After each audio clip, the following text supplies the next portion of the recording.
सामूहिक हत्याकांड से थर्रा उठा प्रयागराज।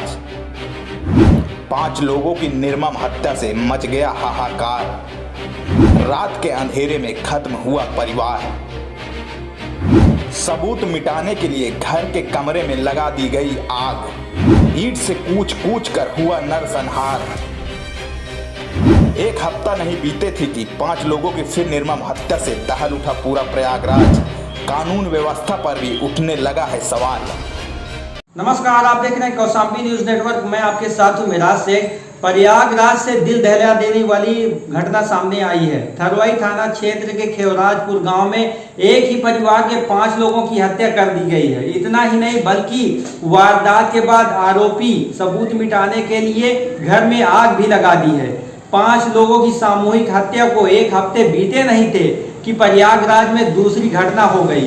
सामूहिक हत्या से क्षेत्र में दहशत का माहौल है। देखिए ये रिपोर्ट।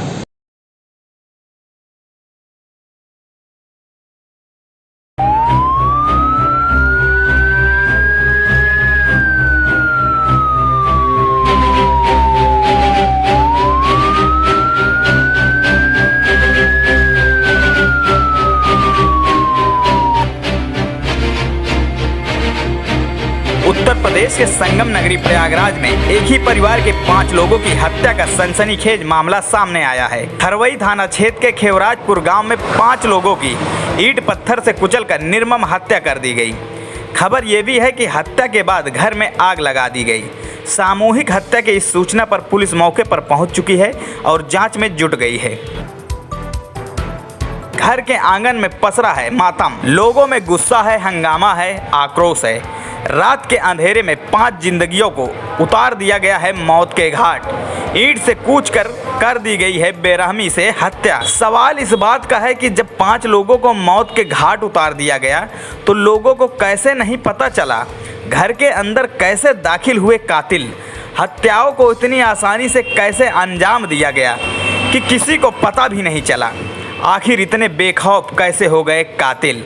रात में पुलिसिया गश्त पर भी सवाल उठ रहे हैं। लेकिन इस निर्मम हत्या की जानकारी मिलते ही पुलिस के वरिष्ठ अधिकारी, फॉरेंसिक टीम और डॉग स्क्वाड की टीम भी मौके पर पहुंच चुकी है। आपको बता दें कि प्रयागराज के गंगापार इलाके में लगातार सिलसिलेवार तरीके से पूरे परिवार की हत्याएं हो रही है। यह यूपी पुलिस के लिए एक बड़ी चुनौती बन चुकी है। हर 4 से 5 महीने में इस इलाके में इसी तरह की वारदात होती है।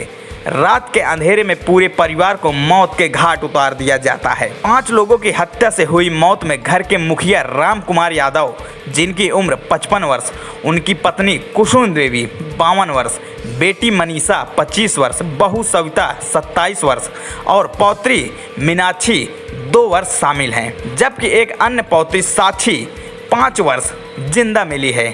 वहीं परिवार का इकलौता वारिस हत्या राम कुमार यादव का बेटा सुनील भी बच गया है।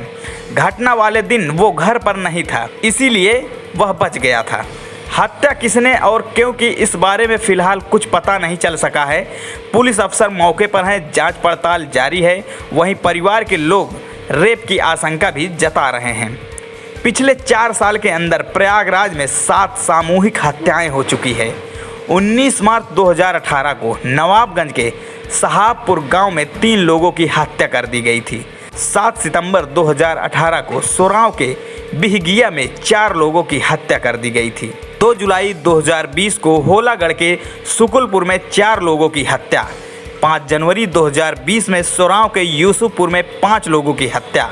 25 अक्टूबर 2021 को गोहरी में एक ही परिवार के 4 लोगों की सामूहिक हत्या और एक हफ्ते पहले 16 अप्रैल 2022 को खागलपुर गांव में 5 लोगों की सामूहिक हत्या हुई थी, जिसमें पूरा का पूरा परिवार खत्म हो गया था, जिसकी जांच ही चल रही थी कि फिर 23 अप्रैल को इस वारदात को अंजाम दे दिया गया। परिवार का इकलौता वारिस राजकुमार का बेटा सुनील, जो घटनास्थल पर नहीं था, इसीलिए उसकी जान बच गई थी। उसने बताया कि एक युवक दूध डेयरी की गाड़ी चलाता था। वह अक्सर घर के पास अपनी गाड़ी को धीमी कर लेता था और घर की तरफ निहारता रहता था। उस पर आशंका जताई और सुनील ने बताया कि मेरी पत्नी का शादी से पहले मायके में संबंध था, शादी के बाद भी वह फ़ोन पर बात करती थी। पकड़े जाने पर काफ़ी समझाया गया तो वह मान गई थी और उस युवक पर भी आशंका जताई जा रही है।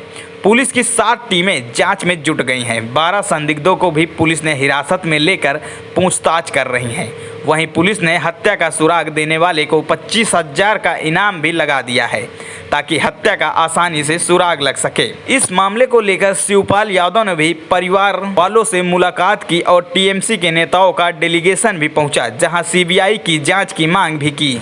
और वहीं इस घटना को उप मुख्यमंत्री केशव प्रसाद मौर्य, अखिलेश यादव और मायावती, सीएम योगी आदित्यनाथ आदि बड़े नेताओं ने अपनी प्रतिक्रियाएं दी हैं।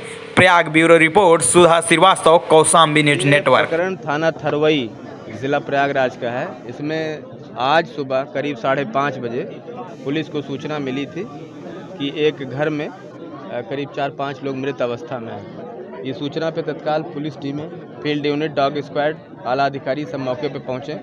मैं स्वयं भी मौके पहुँचा हूँ। यहाँ पे पाया गया कि इस घर के मुखिया जो हैं राजकुमार की पत्नी, राजकुमार की बहू और उनकी 2 नतनियाँ और राजकुमार की बेटी, तो कुल 5 लोग इसमें मृत थे। एक उनकी नातिन है या पोती जिसको कहें, वो 5 साल की हैं, वो जीवित हैं। इस प्रकार से 6 लोगों का ये जो यहाँ पे लोग रात में सो रहे थे उसमें से 5 लोग मृत हैं। एक बेटी 5 साल की है, वो जीवित है। उससे पुलिस उसको संभाल रही है और आगे की कार्रवाई कर रही है। मौका मुआयना जब किया गया तो ये पाया गया कि घर के एक बेडरूम में आग भी लगी हुई थी, जिसको दमकल के द्वारा बुझाया गया। अभी ससुराल पक्ष वाले, जो उसमें मृतका है सविता, ससुराल पक्ष वाले और इनके घर के पक्ष वाले, इनके पति वगैरह यहाँ पे पहुँच गए हैं। उनसे बातचीत की जा रही है। वो जो भी तहरीर देंगे तत्काल ही उसको मुकदमा में कन्वर्ट किया जाएगा, दर्ज किया जाएगा। पूरे प्रकरण में 7 टीमें बनाई गई हैं। 7 टीमों को अलग अलग काम दिए गए हैं। फील्ड यूनिट और डॉग स्क्वाड ने भी सबूत इकट्ठे कर लिए हैं। बॉडी का पोस्टमार्टम के बाद भी तमाम चीज़ें निकल के सामने आएंगी कि मृत्यु कैसे कारित की गई, जो भी उनके साथ हुआ वो सारी चीज़ें क्लियर हो जाएंगी। जो भी तहरीर मिलेगी उसके आधार पे और अन्य साक्ष्यों के आधार पे इसमें कड़ी कार्रवाई की जाएगी। किसी भी दोषी को कतई बख्शा नहीं जाएगा। किस तरह का वेपन इस्तेमाल किया गया है हत्या में? चोटों को देख के लग रहा है कि डंडे की चोटें हैं, लेकिन पोस्टमार्टम में वो चीज़ क्लियर हो जाएगी। कोई शार्प गला काटने की नहीं, ऐसी घटना नहीं है। डंडे से मारा गया, पीट के मारा गया? डंडे का चोट सिर पर है जी। वो चीज़ें पोस्टमार्टम में और क्लियर हो जाएंगी। जिस तरह कपड़े अस्त-व्यस्त थे, इसका पोस्टमार्टम के बाद ही कुछ कंफर्मेशन करा जा सकता है। पैनल से पोस्टमार्टम कराएंगे, वीडियोग्राफी में कराएंगे ताकि कोई सबूत छूटे नहीं और पूरी प्रक्रिया पारदर्शी रहे।